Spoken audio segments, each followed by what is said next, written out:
पूरे देश ने तस्वीरें देखी थी कि एक जज के घर 15 करोड़ रुपए मिले या 50 करोड़ रुपए मिले। क्या ये एक सरप्राइज था देश के लिए? बिल्कुल नहीं। इन तस्वीरों से कुछ महीनों पहले एक नौजवान अतुल सुभाष मोदी, जो बैंगलोर में आईटी प्रोफेशनल था, आर्टिफिशियल इंटेलिजेंस और मशीन लर्निंग में काम करता था, उसने आत्महत्या की थी। लेकिन उससे पहले एक वो लंबा चौड़ा वीडियो बना के यूट्यूब पे डाल गया कि मैं जौनपुर में जाके मेरी वाइफ के साथ डिवोर्स का केस चल रहा है, वाइफ ने फॉल्स एलिगेशन लगा दिए हैं कि मैं उसके साथ एनल सेक्स करना चाहता था, वो मेरे से पैसे वसूल रही है, लॉयर्स पैसे ले रहे हैं, बाबू पैसे ले रहे हैं, इसलिए मैं आत्महत्या कर रहा हूँ। क्योंकि मेरी आधी से ज्यादा सैलरी इसी इन्हीं सब कामों में चली जाती है। मेरे को बैंगलोर से छुट्टी लेके आना होता है जौनपुर, डेट अटेंड करो, डेट की पेशी, सैटरडे को डेट चाहिए हो, फ्राइडे को डेट चाहिए हो, तो स्पेशल डेट के स्पेशल पैसे देने पड़ते हैं कोर्ट के बाबुओं को। तो तंग आकर उस नौजवान ने आत्महत्या कर ली। लोग शायद अतुल सुभाष मोदी को भूल चुके हैं। फिर ये वीडियो सामने आया जिसमें एक फायर ब्रिगेड वाला ये कहते हुए सुना गया, महात्मा गांधी में आग लग गई, करोड़ों रुपए देश ने जलते हुए देखे। इस बात को कई महीने बीत चुके हैं और आज तक कोई एक्शन नहीं लिया गया। जिस जज के ऊपर ये आरोप लगा है, वो तो सही मायने में आरोप भी लगा है, अभी तक जांच चल रही है, जांच चल रही है। जांच में जो लेटेस्ट खबर मैंने पढ़ी थी उसमें जस्टिस यशवंत वर्मा के स्टेटमेंट तक नहीं लिए गए हैं।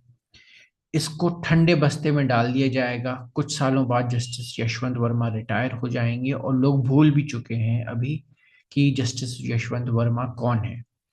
जस्टिस यशवंत वर्मा वही हैं जिसके लिए इलाहाबाद बार काउंसिल ने कहा था, we are not a dustbin.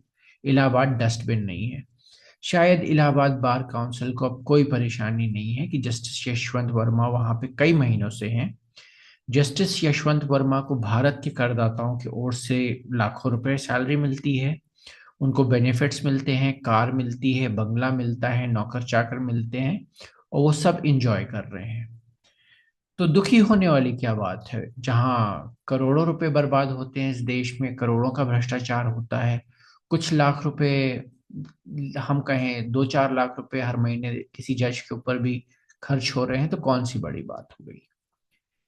हमारा भरोसा टूटा है जुडिशरी से, और हमारा भरोसा टूटा है एक इंसान से जिसने कहा था कि ना मैं खाऊंगा ना खाने दूंगा, और मीडिया ने दिखाया हमें जाग उठा चौकीदार। आज वो मीडिया चुप क्यों है? आज पूरे देश ने देखा कि खुले आम देश के न्यायालयों में रिश्वत ली जाती है, खासतौर पे डिस्ट्रिक्ट कोर्ट्स में। हाई कोर्ट में जो करप्शन है वो लुका छुपा है। वो फोन पे हो या एसएमएस के माध्यम से हो या व्हाट्सएप के माध्यम से हो, वहां से डीलिंग्स हो रही हैं, और लाखों करोड़ों रुपए जो पाए जाते रहे हैं जजों के घरों पे, वो ईमानदारी का पैसा तो हो नहीं सकता। अखिलेश यादव ने कहा था हो सकता है जज साहब ने किसी से लोन लिया हो। तो भाई, सारा लोन क्या कैश में लिया जाता है? अगर जज साहब को लोन लेना था तो क्या वो लोन बैंक अकाउंट में नहीं ले सकते थे? तो आज मैं नाराज हूं उस व्यक्ति को जिसको मैंने कई सालों तक वोट दिया है, जिसने कहा था ना खाऊंगा ना खाने दूंगा। प्रधानमंत्री जी, देश के प्रति कर्तव्य है आपका। प्रधानमंत्री आएंगे जाएंगे, मैं एक छोटा सा नागरिक हूं, मेरा जीवन भी कभी ना कभी समाप्त हो जाएगा।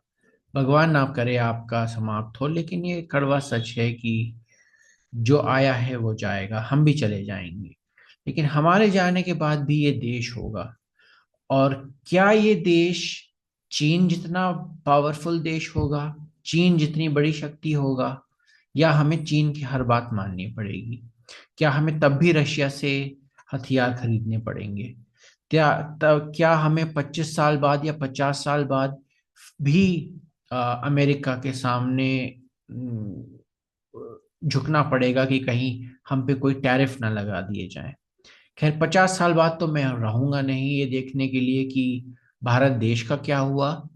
लेकिन आपसे उम्मीद है कि जो खुलेआम रिश्वत ली जा रही है न्यायालयों में, और जो लुके छुपे भी जो करोड़ों रुपया लाखों रुपया दिया लिया जा रहा है, उस पे अंकुश लगाना प्रधानमंत्री का कर्तव्य था।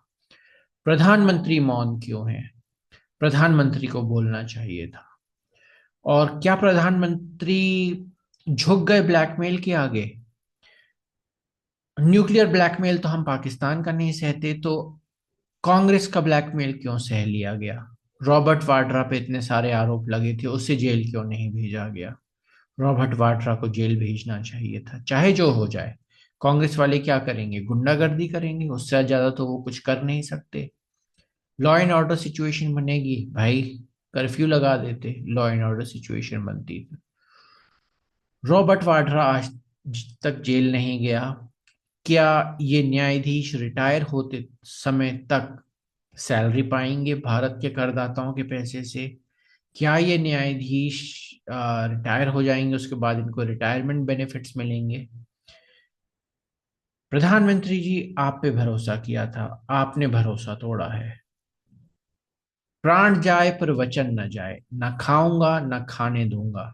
खाया गया है प्रधानमंत्री जी, बहुत कुछ खाया गया है, इतना खाया गया है कि स्टोर रूम में भर भर के रखा गया है। और किसी एक जज के यहाँ धोखे से आग पकड़ ली गई।